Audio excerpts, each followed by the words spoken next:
This is what WrestleMania is to them. It is a spectacle showcase that is meant to draw in outside eyes. Would I rather they did that with their actual stories? Yes, but I don't think that just going on about this as Celebmania is helping anybody, because in the grand scheme of things, I actually don't think it is. I'm not totally against the idea of having a Pat McAfee. I didn't know who it was going to be. I didn't think it was going to be any of the people that were mentioned or had been mentioned online. I think if anybody, it was going to be Triple H, but I'm not going to criticize the concept or the idea. What I'm going to do is I'm going to criticize the delivery.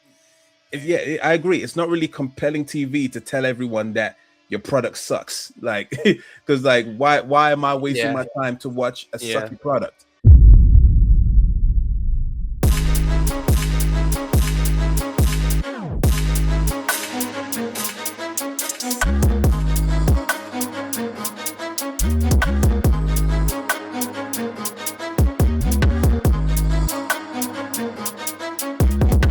What's up, everybody? It's your boy Chaos, and welcome to a new episode of Take It to the Table. We are just a week and some change away from the greatest show of them all. Well, that's what they always tell us, or the granddaddy of them all, which is, of course, WrestleMania. But fair to say, it's been a bit of a bumpy road.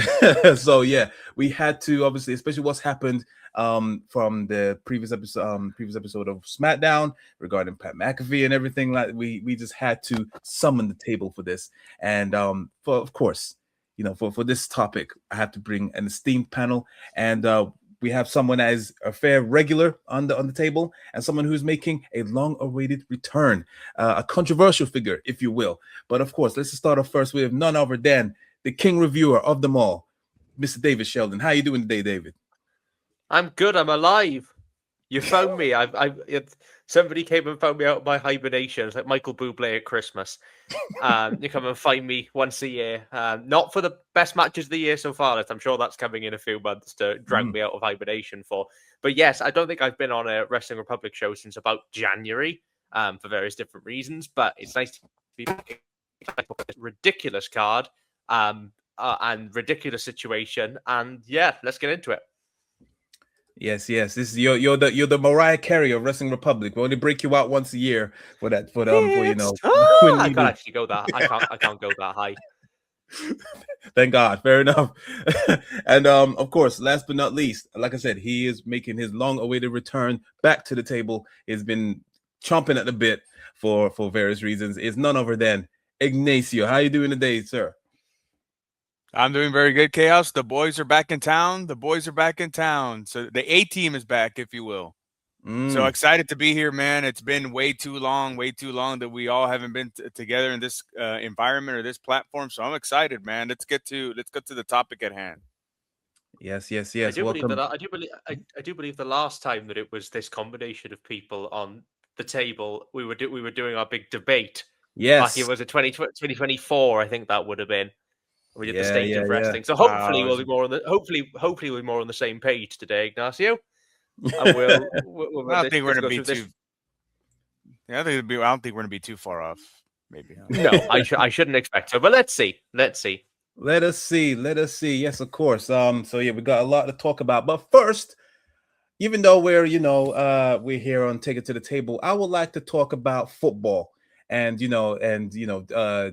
Arsenal and Liverpool, how they just swapping places in the table, and unfortunately Arsenal was bottling it. And obviously you guys must be wondering, that doesn't make sense. This is a Wrestling Republic show. That is because that's how we felt when we saw Pat McAfee basically join forces with Randy Orton on SmackDown. Basically, he is the one that has been talking to Randy Orton on the phone. He is the voice in Randy's head. And, he's basically saying, that we need to bring back the Attitude Era. Randy Orton was apparently the face of the Attitude Era. WrestleMania is selling well because we don't have Randy Orton at the helm. He is sick and tired of seeing 5'5", 150-pounders doing 45-minute Iron Man matches when you have Randy Orton at the helm. Basically saying that, he is the answer to all our problems, and WWE sucks right now. yeah, so right now, obviously, you got Pat McAfee at Randy Orton's side. That is confirmed to be at WrestleMania, one of the most likely one of the main events of night 1 or night 2. And yeah, it's been a while since I've seen the IWC in absolute uproar regarding this. There was so many. I think it's fair to say there was way more better candidates that he could have been talking to on the phone, or better yet, don't be on the flipping phone at all regarding this, because it wasn't really needed. It was to the point where it was that bad that they sent out Cody Rhodes later out in the show, and basically he just shot from the hip somewhat, and basically saying suffering succotash and Disco Inferno and all this kind of stuff, which I thought it was a decent promo, but yeah, it was a little too late in my opinion, but yeah, we have Cody Rhodes versus Randy Orton with Pat McAfee. He is the new final boss, if you will, regarding this, and yeah, he is going to be guiding Randy Orton to hopefully his number 15th championship. And I mean, what the hell are we doing here? Like, it's like, where do we begin? It is just absolutely, like, it's not WrestleMania. It is, I think it's been coined online, Celeb Mania right now. And it's WWE, or should I say TKO, being TKO as it seems. But yeah, we have a lot to obviously digest regarding this. But first, obviously, I want to get you guys' thoughts on when this came to be, when you saw this happen, when you saw the reveal of Pat McAfee being the voice in Randy Orton's head. What was your thoughts? Let's just start with you, David Sheldon. What was your thoughts when this came to be? And are you still excited for WrestleMania 42 in Vegas? Yeah. He hears voices in his head. They talk to him. We don't understand. Okay, so here we go. Randy Orton. So I've not given my opinions on really anything to do with the Mania build because I've not been on camera. So this was one of the easiest stories they had in their lineup this year. It was a guaranteed main event, probably for night 1. I think they've announced the dates now, so it will be main event of night 1. Simple. You go back to Legacy in 2010, 2009, 2010. I know, obviously, Ted DiBiase Jr. is involved in some court cases that he's recently, I believe, been acquitted of, but that's all very complicated. But otherwise, I think, you've got the Cody Randy story. They've been building it. I wish they hadn't have done their King of the Ring match. They didn't need it at the final. This would have felt so much bigger if I hadn't seen them wrestle last year. But in any case, I think this is a really good story, and I was really excited. I loved the beatdown angle that they did with Orton bloodying Rhodes. That was great. And then they had a really simple idea, and they chucked an extra ingredient in, which was this thing on the phone. Then they chucked another ingredient in, and another ingredient in, and another ingredient in. It's the problem with this WrestleMania, which we'll get to, I'm sure, with Ari Emanuel. There are too many cooks in the kitchen. This was such a simple story that they've just bubbled over. Now, with that said, I laughed uproariously when I woke up to find out that Pat McAfee was the person who Randy had been on the phone to this whole time, especially when I believed the options were going to be either Bob Orton or Ric Flair. They were the two people that I was convinced. I never believed it was going to be Vince McMahon. I never believed it was going to be anybody else, really, apart from Bob or Rick. Maybe Triple H, but then he was involved in other things. So I think that Bob Orton would have made the most sense based on the promos. The fact that there are, reports, obviously these are just reports, that this has been planned for ages. Well, that doesn't make sense with any of the promos they've done, where Orton's been going on about, second-generation wrestlers. I don't think Pat McAfee's a second-generation wrestler, as far as I'm aware. You barely class him as a first-generation wrestler. But, yeah, it's disappointing. It's put a massive spanner in a really interesting match. You don't need NWO in there. You don't need the Disco Inferno jabs. It's just, it feels like a company that are not in control of themselves. They've got TKO coming down from one side. They've got the fans coming up from another. Triple H doesn't know whether he's coming or going, and he's flailing. And that's why he's sending out his wrestlers to go and shoot on go and shoot on TKO or shoot on ticket prices, just to try and distract you or kind of bring some sort of semblance of chaos to this build. It's made it interesting, But I prefer my WrestleMania stories to be rooted in kayfabe interest, not real life interest. That doesn't really do anything for me. Same with the Jaden Rhea stuff. I'd rather have a good kayfabe story than something that's been messed up based on some shooting on Twitter. Right? I'd rather that come from an organic narrative position. So yeah, I think it's all been a massive mess. I'm sure I'm going to hand it over to Ignacio now to rip this to shreds. But I would like to come back once he's done that to this whole idea of Celebomania, because I don't quite agree. But we'll come back to that. Okay, interesting. Yeah. Yeah, you made some very, very interesting points there. It's weird.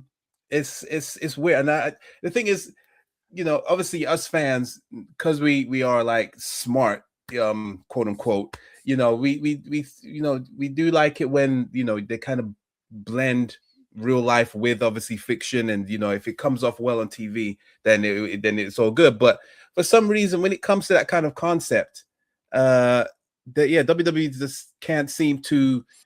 They seem to flop at it, especially with your perfect example, the Jaden Rhea thing. That could have been way better, but all it really is about is who's got the better body and who can use the word bitch the best. That it's a really weird storyline that they have right there. And then obviously, the stuff regarding with Pat McAfee and Cody Rhodes with the ticket sales and everything like that, and saying how the product sucks and all that stuff. I mean, I agree. It's not really compelling TV to tell everyone that your product sucks. Like, because why am I wasting my time to watch a sucky product? You know what I mean? It's what WCW did. It's what TNA did. Yeah, it's what WWE did. Well. It's what WWE did themselves when they came out and did the whole "We're the Authority" thing and blamed Baron Corbin. Poor Baron, who was just following a script. You know, and I think it says a lot. If you look at the Punk promo at the start of Raw, the pipe bomb, right? I think that the first, when he's talking about Roman and The Rock and people like that, I actually think the promo was brilliant on Raw. Really good, incisive bit of blending of that kayfabe with the real, which is what Punk, that pipe bomb promo, like a lot of that stuff is still kayfabe. With the occasional jumps into those, shooty territories, but most of it is actually kayfabe looking back. I think where it loses me is when it goes into Ari Emanuel, because suddenly it's like I don't believe it really. I believe the wrestlers are frustrated, but how can I word this nicely? I want to see my television product build the stories that they're telling on television, not the stories that we're hearing through TKO Group Holdings calls or stuff that we're hearing, but what bodyslam.net are reporting or what Fightful report, or sometimes that can be interesting. But for me, I just want to see good, capable storytelling. Brock and Oba, perfect example. Nothing to do with outside forces, just a really well told story, right? I actually think Liv Morgan and Stephanie Vaquer, not been the greatest story ever told, but it's based on characters that I understand, dynamics that I understand. The whole Pat McAfee is just it, and Pat, people are reporting Pat said no, and then Pat said yes, and it is The Rock and Roman from WrestleMania 40, where it was this person said this person said that, this person means this, and it just doesn't make any sense, and it's really annoying because I want to be excited for Randy and Cody, and I'm not right now, and I should be. Yeah. I feel so bad for Cody. This is like the third time in a row that something gets. When his road to WrestleMania is so jagged for 3 years in a row. Like obviously, he almost got shafted out of one Mania. Then then obviously the stuff with the Cena and Cody thing started off great. Went out with a whimper by the end. At the end of Mania. And then now this is in this convoluted mess. I mean, and it's not really his doing. It's just like you said, too many cooks in the kitchen for all the wrong reasons. And they for some reason they just believe that Pat McAfee is the answer to be selling more tickets. And I just it just doesn't make any sense. But I mean, it's going to take for me it's going to take a Herculean effort to really turn this around, because it's not looking so great. But yeah, and hopefully, you know, like you said, regarding Stephanie and Liv, that you know, like I said, the story hasn't been the greatest, but been the best. But you understand the dynamics and everything, and you know it could still come off great. Well, hopefully it does, because I just seen Liv Morgan's hematoma on her forehead on Instagram. It doesn't look good. So yeah, hopefully that still happens. Fingers crossed. But yeah, let's move on to Ignacio. What about your thoughts? What was your thoughts, or what went through your mind when you saw the reveal, and it could the WrestleMania 42 night one main event still be saved? What's your thoughts? Well, I'll try to build a little bit of context first around this and then go straight to the issue. Is that what everybody needs to take into consideration is that coming off of 2025, WWE didn't come off or Triple H, I should say, they didn't come off his best booking year, right? It's his worst, but I don't think, you know, Vince had years and years of bad booking, and then Triple H has one, I would say, mediocre one, and you know, they want to, you know, hanging by his toenails or whatever. Yeah. So I think what happened was they were resting all their laurels on, hey, this hasn't been such a great year, but we still got WrestleMania coming up, and WrestleMania it's going to be the shows where it's going to be good, and they're resting all their laurels on WrestleMania to kind of resurrect themselves. But what happened is that injuries happened. Seth got hurt, Bronson Reed got hurt, Braun Breaker got hurt, Rey Mysterio got hurt. Plans got derailed, and you know, they're trying to play catch up, or they're trying to play, you know, surgeon and putting all these parts all together. And I think, taking into consideration, they haven't done half a bad a job. This isn't going to be the best WrestleMania, and it's not going to be the worst WrestleMania. It's going to fall somewhere in between, but which way is it going to lean is the question. And going into Friday night, I'm not going to be totally against to what everybody's saying. The majority of people online, the IWC and what Wrestling Republic saying, what you all are saying, but I'm not totally against the idea of having a Pat McAfee. I didn't know who it was going to be. I didn't think it was going to be any of the people that were mentioned or had been mentioned online. I think if anybody, it was going to be Triple H, but you know, he had other things to do, and I really didn't think it was going to be him either. So when I heard it was Pat McAfee, and he came out and he cut that promo, I think I'm going to criticize. Not going to criticize the concept or the idea. What I'm going to do is I'm going to criticize the delivery. And he mentioned something that I mentioned something on Wrestling Republic weeks ago when we had there was a Sunday Funday where we had a debate show, and that they're trying to cater to the audience, the lapsed fan that is still craving that anti-hero, because Cody Rhodes has been presented as the white meat babyface, and everybody who's for him, the crowd that likes the white meat benefits, the preteens, the younger children, the younger adults, or maybe early 20s crowd or what have you, that still enjoy Cody Rhodes and appreciate what he does. Those fans are getting weary. Even those fans are getting weary. And I'll agree with most people that they turned the wrong person. They should have told Cody heel. But getting back to my point is that they're trying to address or cater to the lax fan of the Attitude Era, because there's still a fan base for that. But I think what happened is the delivery was wrong. And people I think where they came up with the idea was that before Pat McAfee left, people were becoming weary of Pat McAfee also. So like, hey, let's bring him in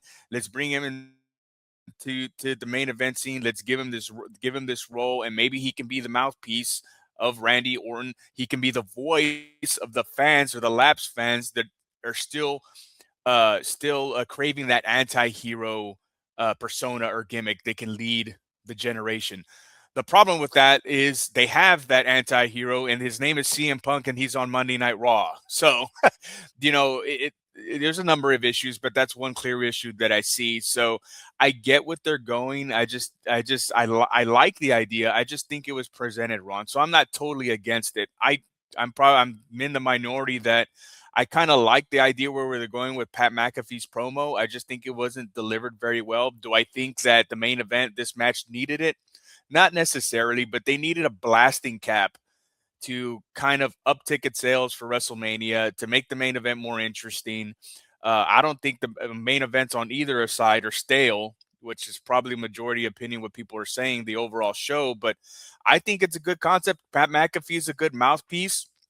I think he can add something to the main event. I don't know why there's so much backlash against it or against him. I don't know if it has anything to do with it, with what he says on his other shows. But I like the idea. I kind of want to see where it goes. I'm in the minority, but I think he's just addressing the issue of bringing to face on the surface of what wrestling fans are not liking about the product right now. Now, could he have said it differently? Yes, because I think the way he said it or the way it was presented, it's just like you say, Chaos. Like, well, why, if you're saying this is a bad show and you're saying it's been a bad show, then why am I going to watch the show? You're not encouraging me to watch the show. And then he says, well, Randy Orton's going to be the person to save the wrestling business. He's going to bring the Attitude Era back. Well, Randy Orton wasn't part of the Attitude Era. He was part of the era where everybody started craving for another billionaire to start another company, which would have happened. So it's just kind of convoluted. I just don't think, I think it was rushed. I think if they would have had more time, it would have been a lot better. But I think what really would make it interesting, whether it happens between now or if it happens on WrestleMania. And I don't think it's a question if it's going to happen. I think when it's going to happen is, when is Ari Emanuel going to show up on TV? Because that's the thing that's really going to make this interesting. Yeah. Okay. Fair enough. I mean, yeah.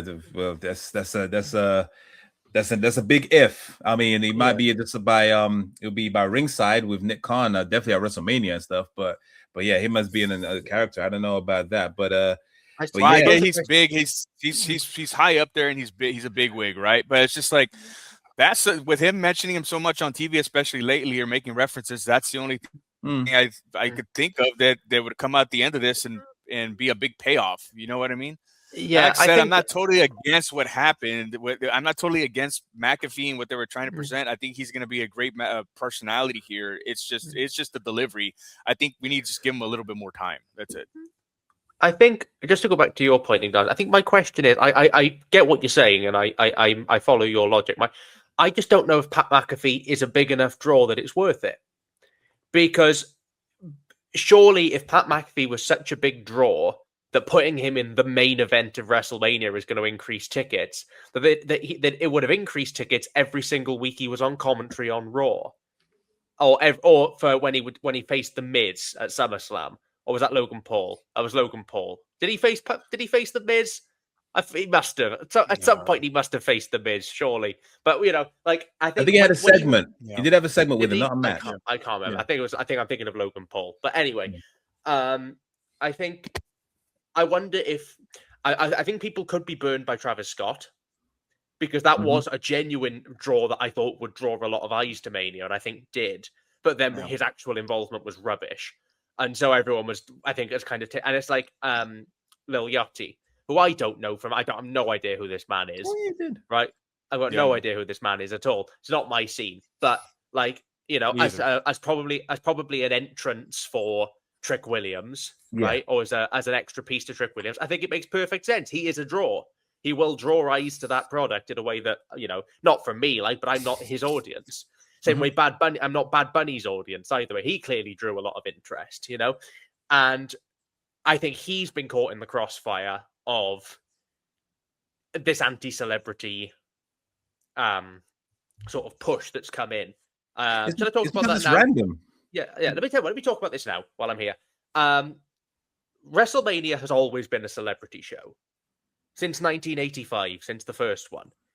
WrestleMania, from the very day that it launched, was a show that was designed to mix pop culture celebrities with mainstream wrestlers. And the reason that would happen is so that interest around the world would go up, because, wow, Mr. T's involved, or Cyndi Lauper's involved, or Muhammad Ali is at the first Mania, Liberace is at the first Mania. It is this idea of just throwing all your kind of banners, everything you have at the works, right?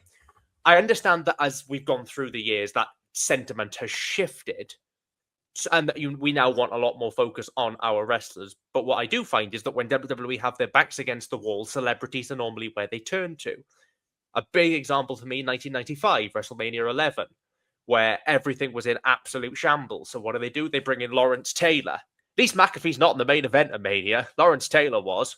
Not a bad match by any stretch against Bam Bam. And then you had Pamela Anderson on that show. I think it's that show in which the entire opening video package to Mania is them going through year by year all the celebrities that have been part of Mania.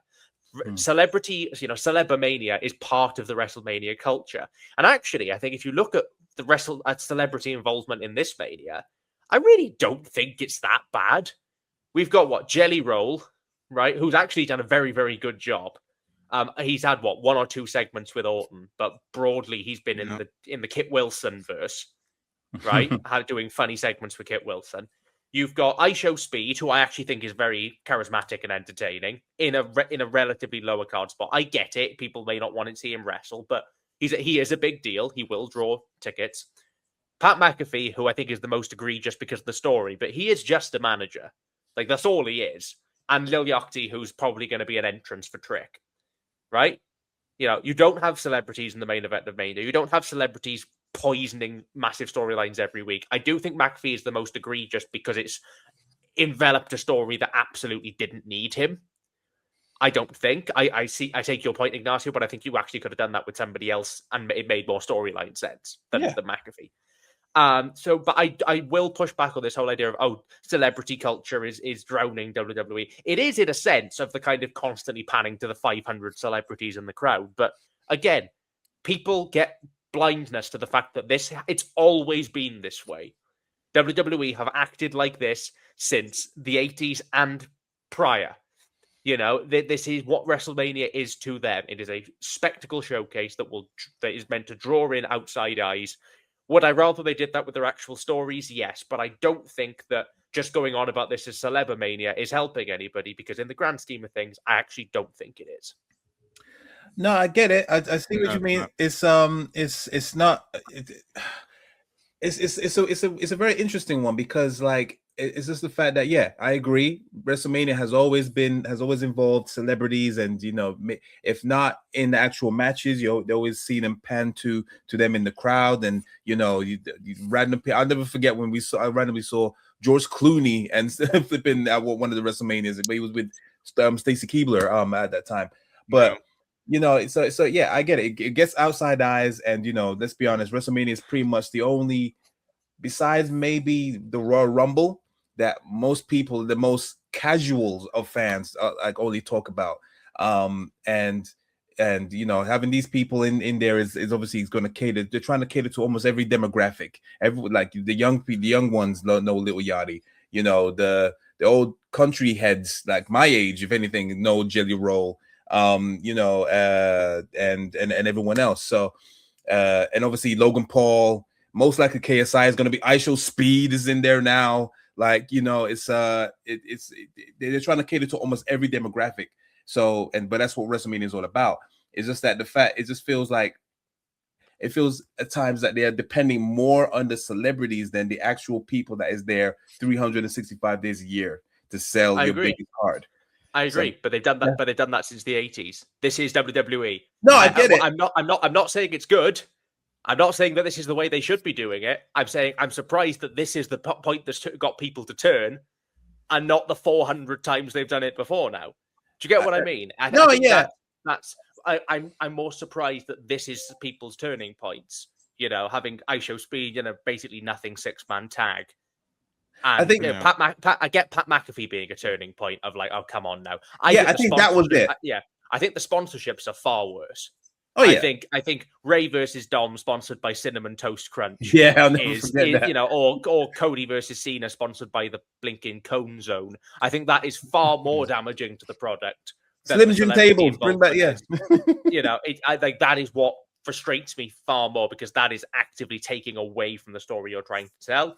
Mm-hmm. I don't want it. I didn't want it in Cody Orton, but the others, the other use of them, particularly Lil Yachty and ISHO Speed, I've got no problem with. No, I agree. Yeah, that the ISHO Speed one is quite, it's influencer based. Like I said, you're going to see ISHO Speed, obviously Logan. Most likely you're going to see KSI again, and whoever is one of the biggest, or maybe Jake Paul is going to be probably there as well. So yeah, that's going to be that's understandable. I think, like I said, the turning point was the Pat McAfee. For me, as soon as I saw that immediately reminded me of when Jon Stewart introduced him, like forced himself in the Seth Rollins and John Cena situation, and he was also moaning because he didn't want Cena to overtake the amount of world titles, and you got to preserve all the old Ric Flair's title reign. It just didn't make no sense.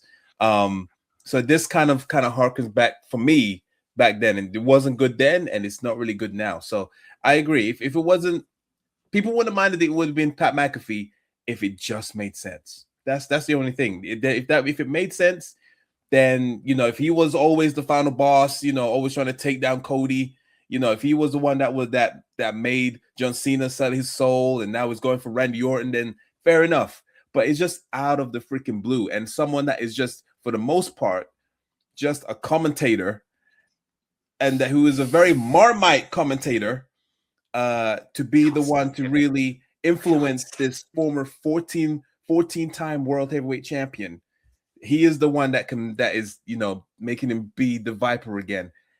It's just not believable. I think that's what pisses people off. So yeah, that's what and like the fact that he can't even get his history right. Like you said, I think Ignacio said, yeah, he's part of the Attitude Era. No, he was part of the Ruthless Era. And, I think people are coining this now. This is the Ruthless Depression Era now because of how crazy it's gone now. I wouldn't say it's that bad. Definitely not bad. I love my Ruthless Depression Era. I will say one quick comment that I will make as well is Pat McAfee talking about them having 45-minute Iron Man matches on TV. What shows you're watching? I'd love some actual wrestling on my weekly TV. That'll be cracking. Thank you very much. I thought last night. I'll pass over to Ignacio. I'm just going to go and look at Raw and how much actual wrestling was on Raw. Oh, that's a good point, because I think last week was 40 minutes. It was pathetic this week. Well, it's like I said, I think it was just his delivery. I think he was referencing like the U.S. title matches and stuff. But I thought it was. I think it's just his delivery. I think people are also nitpicking, and I thought he was taking shots at AEW, because I remember obviously back when we first started, there was quite a few like lengthy matches that ended in a draw, but they were bad. They were baggers though. But you know what I mean? It's like, I thought he was trying to throw shots out there. I'm just like, but either way, like that stuff with the product that AEW was putting out back then was 10 times better than what WWE was doing anyway. So that was a crappy jab, if you will. I've got your stats for you. Go on. Monday Night Raw this week. You had Austin Theory versus LA Knight, 9 minutes. Bayley versus Lash Legend, 8 minutes. The 6-man tag, 7 minutes. Rio versus Beefab and Meechin, 7 minutes. 31 minutes total wrestling on Raw. Oh, even less for a I think 2.5 hour, 2 hour 45 show. Oh dear. Okay. I just love some wrestling on my TV. I that is why I tune into wrestling shows. Funnily enough. Is that too much to ask? WWE, but instead they'd rather just do repeats or revisits of what happened on last week, Raw and SmackDown and stuff. Like, we don't watch them anymore, but hey ho. So yeah, whilst he was obviously talking about obviously your anticipation for Mania, I did see that, and I think you said it earlier, that they've announced the cards of what match is going on, which one. My birthday is on Saturday, so my to be fair, arguably I think night 2 has the better card. So night 1 is going to consist of the Usos and LA Knight versus ISHO Speed and Austin Theory and Logan Paul. It's a nothing match. It should be fun, but it's probably going to be a lot of shenanigans. It's a celeb spot. Do you know what it is? Genuinely, I think it's a Danhausen spot. I genuinely think it's a nothing match to lead to a Danhausen and ISHO Speed comedy bit, and that's what you're getting. Yeah. I say the Usos and Thingy is going to win that one. McIntyre versus Fatu. That should be that's going to be good.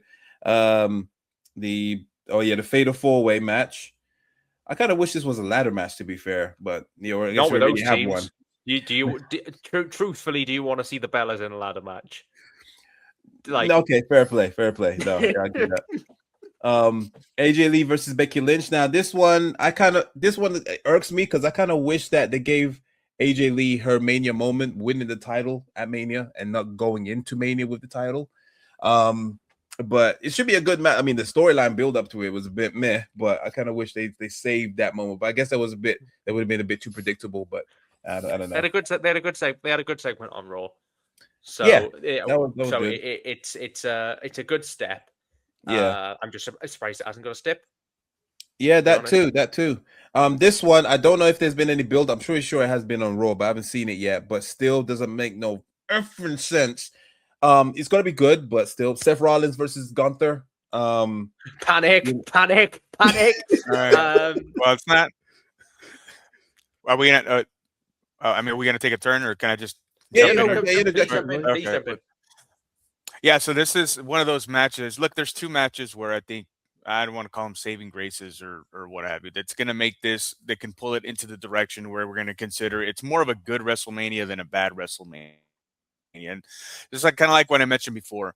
So, I mean, part of any business is you have to be able to pivot, right? So, like I mentioned before, all the injuries, everything happened. They scattered plans.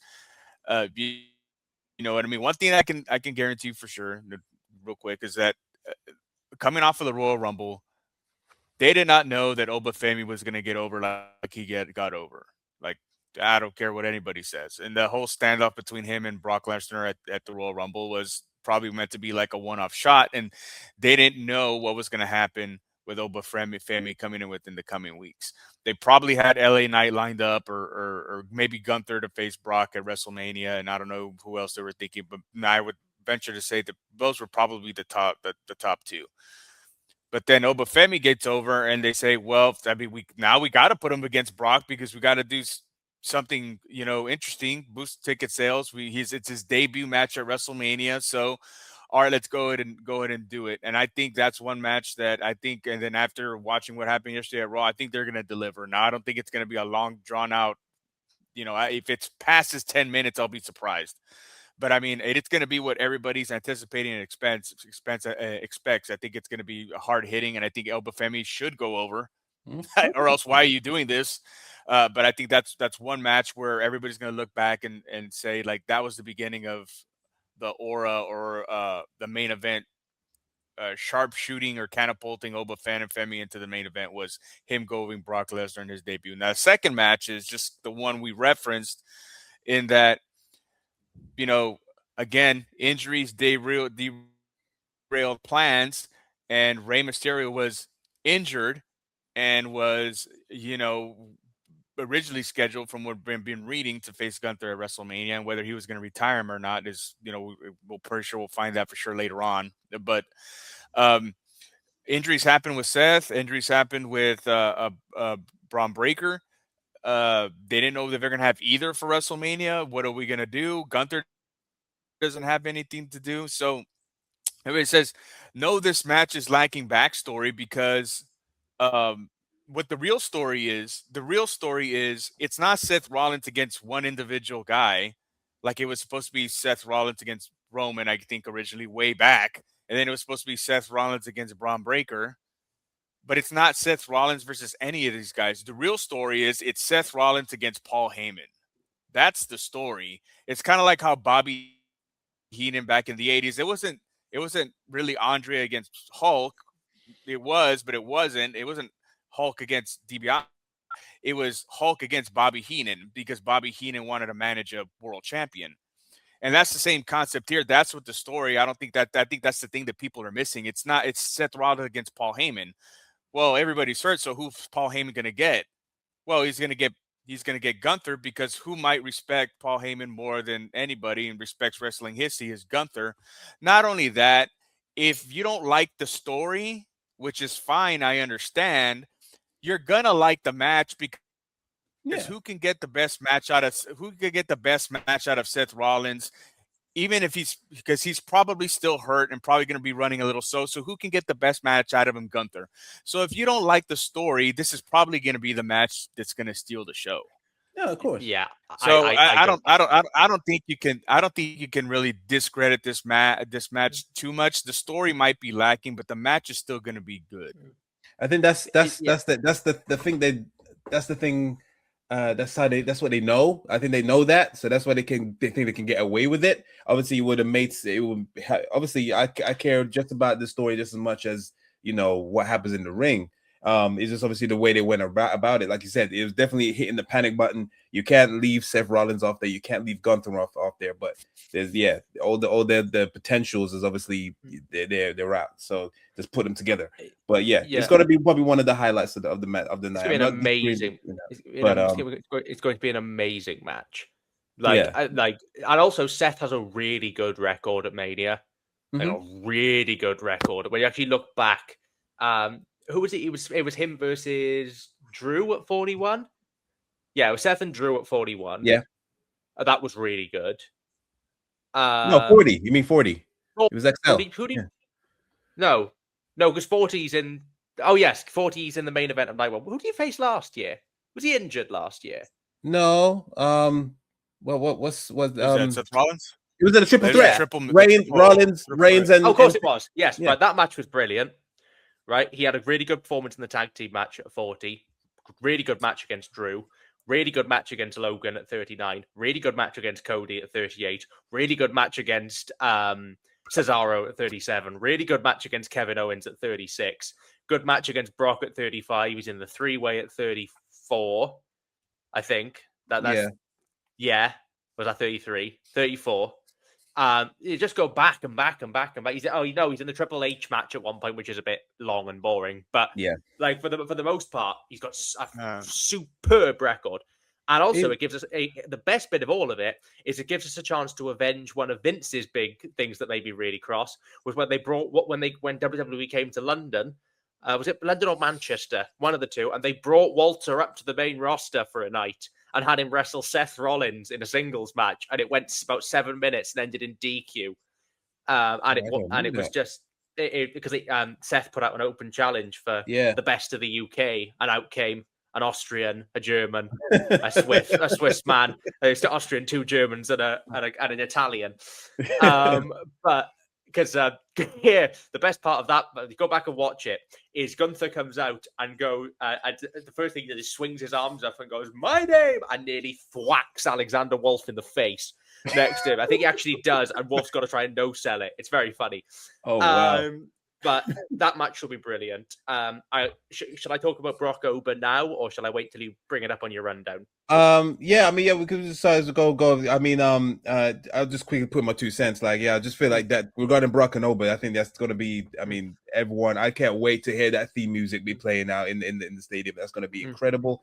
And I agree with you, Ignacio. There's no way that they can, because I feel like this card is also a projection of for the future. This is like a showcase for the future. You got Trick, you got Ober, you got Javon's the ladder match and everything. Javon Evans, that's what I'm saying. So this is like a showcase for the future, and the best way to do it is to make him put over Brock. And I feel like the long-term thing will be if Brock gets taken out in such a convincing fashion, this could be a way to make him doubt himself, and then that's when he's the one that throws out the gauntlet to Gunther, because he wants to go out with a bang at SummerSlam in his hometown. And then that's when they could probably do Gunther versus Brock in SummerSlam.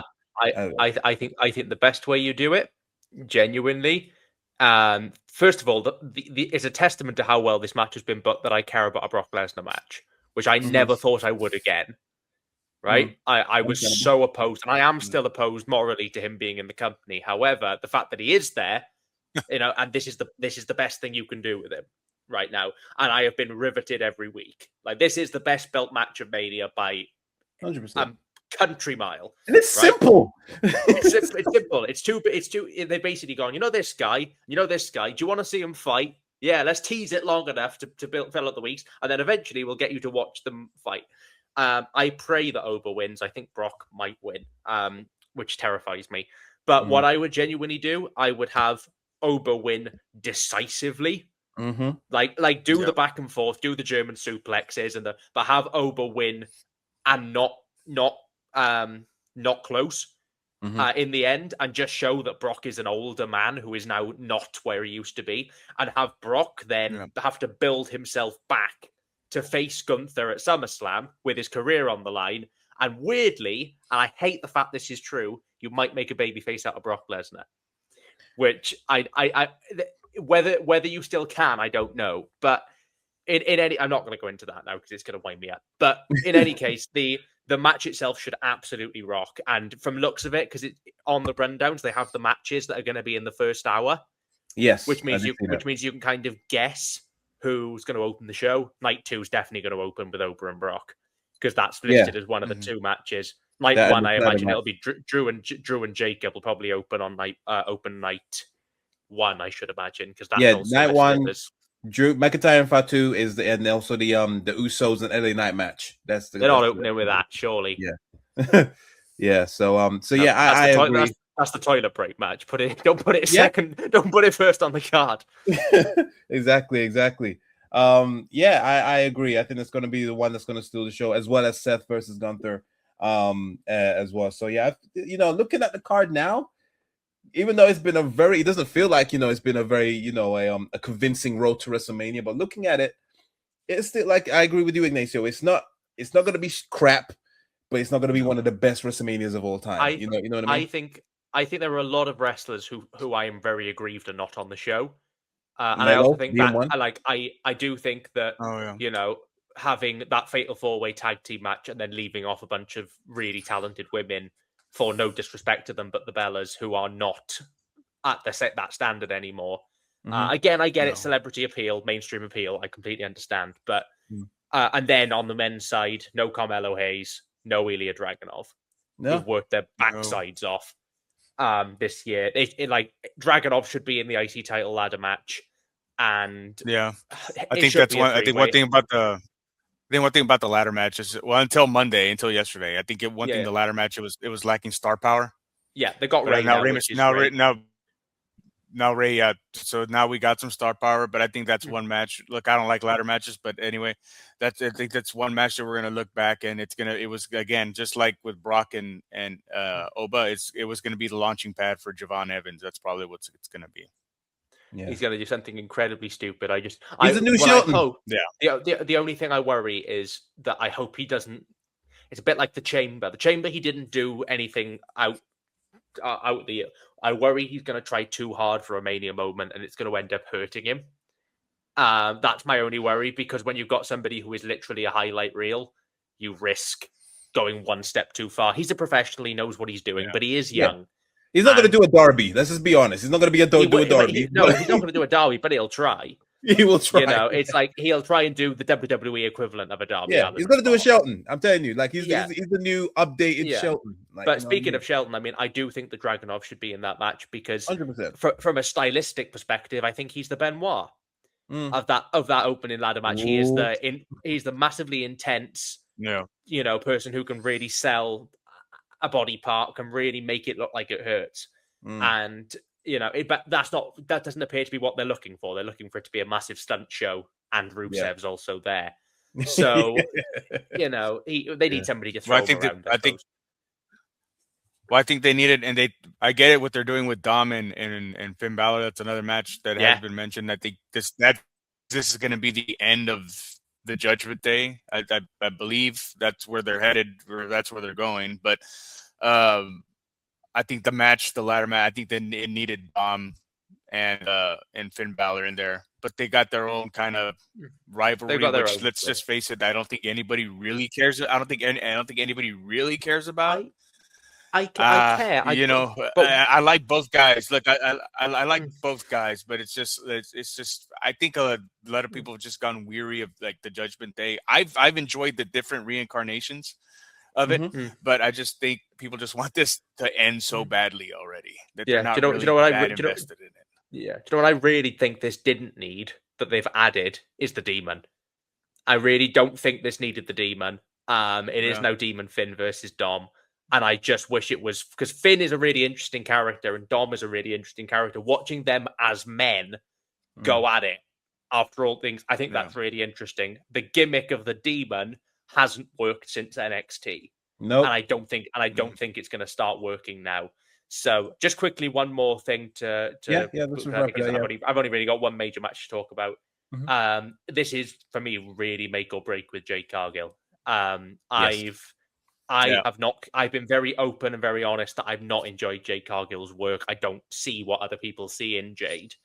And I've been very critical. With that said, I have seen good matches out of Jade Cargill. I thought the SummerSlam match against Tiffany was actually pretty good. This title reign has been dreadful. And it is not her fault. She's been given nothing to do. She's been given nobody to work with. They don't trust her, I don't think, in major programs. So they've not put her in any. And it's just not worked. I don't think adding lackeys has helped either, really. I don't think you need Michin and B-Fab in there. Yeah. And the story's been bungled. With that said, if they go out and have a massive hoss fight and it's amazing, I will stand corrected. And I will, but if this match fails, I think they're going to run out of patience with her, unfortunately. Yeah. Yeah, I agree. Yeah. This is the make or break. Obviously, everyone wanted her and Bianca. I think that would have definitely saved her a bit more.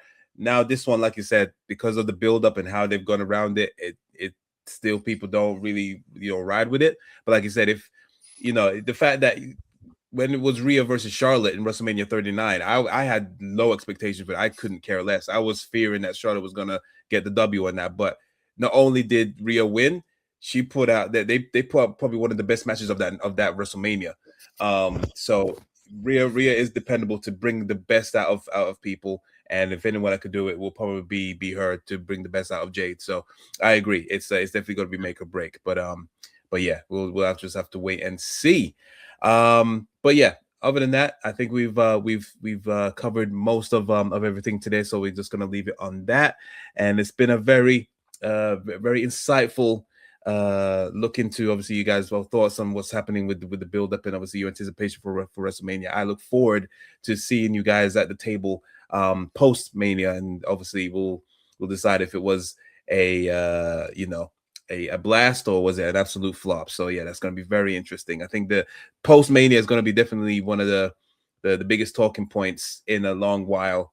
Probably since when Roman Reigns beat Cody at WrestleMania 39. I think the anticipation to see what they're going to do from the outcome of WrestleMania is going to be very interesting. Going for the rest of the year. But yeah, other than that, I have been your host, Chaos. Thank you very much, David Sheldon. Thank you very much, the returning Ignacio, for being at the table. It's been very awesome having you guys. Make sure you like, share, and subscribe to Wrestling Republic. Obviously, we've got the daily show every single day. We have on the undercard sold separately. We have the Grapple show with Drizzy. We got NXT off the air as well.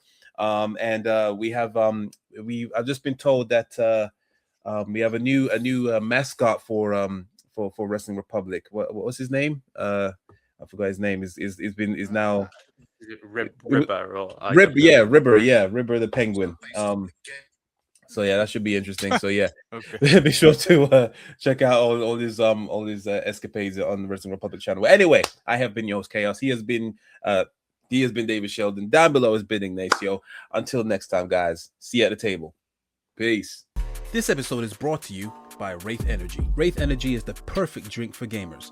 It offers 200 milligrams of caffeine, 1,000 milligrams of taurine, antioxidants, amino acids, 0 sugar. It gives me that extra edge to beat Roman Reigns on Legendary on 2K24. It also helps when I'm forced by Ben Allison to do videos for him about his love for soul. Just by using my promo code ChaosWraith, you get 10% off your entire order. They have awesome flavors such as the Cosmo, the WTD, the Sour Apple, Gamer Bathwater, or my personal favorite, Porn Star. Hello, ladies. No clumps, no grainy aftertaste, just absolutely amazing. So use promo code ChaosWraith right now and get 10% off your order. Thank you, Wraith, for sponsoring this video. Chaos.